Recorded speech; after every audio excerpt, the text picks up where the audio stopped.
భారత్ను వీడుతున్న 4 కోట్ల పన్ను కట్టినా వేధిస్తున్నారు. బెంగళూరు పారిశ్రామికవేత్త ఆవేదన.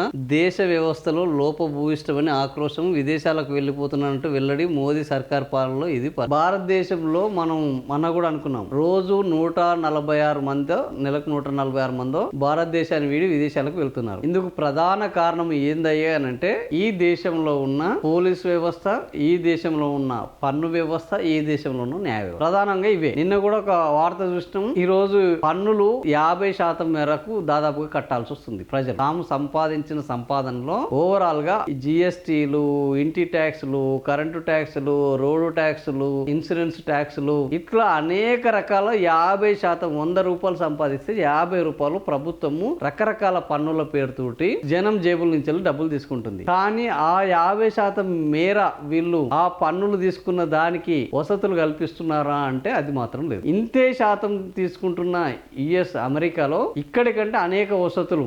అక్కడ ఫ్రీ ఎడ్యుకేషన్ ఉన్నది, అక్కడ పెన్షన్ విధానం ఉన్నది, అక్కడ మన దగ్గర లేని భద్రతా వ్యవస్థ అక్కడ ఉన్నది, అనేక వ్యవస్థలు అక్కడ ఉన్నాయి. ఇంతకంటే తక్కువ పన్నులతోటి ఈరోజు ₹1 ఇంకా తక్కువనే ఉన్నాయి అక్కడ. సో అందుకని ఇప్పుడు భారతదేశంలో ఈ పన్నులను కట్టలేక, ఈ పన్నుల భారం భరించలేక, ఇక్కడ అవినీతి వ్యవస్థను తట్టుకోలేక, ఇక్కడ బ్లాక్ మెయిల్ను భరించలేక చాలా మంది భారతదేశాన్ని వదిలి విదేశాలకు వెళ్తున్నారు. ఇక్కడ భారతదేశం బాలేదని కాదు, భారతదేశం గొప్పది కాదని కాదు. భారతదేశంలో ఉన్న పాలన దరిద్రంగా మారింది. ఇది మార్వాడి పాలనగా మారింది. ప్రజా పాలన కాదు, మార్వాడి పాలనగా మారింది. మొత్తము జేబుల్లో చేతులు పెట్టి దోసుకోవడం తప్ప జనాలకు వసతులు కల్పించాలి. వాళ్ళ వాదనలు చివరికి చచ్చిపోతున్నారో బాబు, ఏంది ఎయిర్ ప్యూరిఫైయర్ల మీద ట్యాక్స్లు ఎత్తేయండి అంటే కూడా ఎత్తేసే పరిస్థితులు లేదు ఈ ప్రభుత్వం. సో ప్రాణం పోతున్నా కూడా పన్నులు కట్టకపోతే మాత్రం నువ్వు ప్రాణం కూడా పోవడానికి వీల్లేదు అన్న పద్ధతిలో ఈ రోజు భారతదేశంలో పన్ను విధానం కొనసాగుతుంది.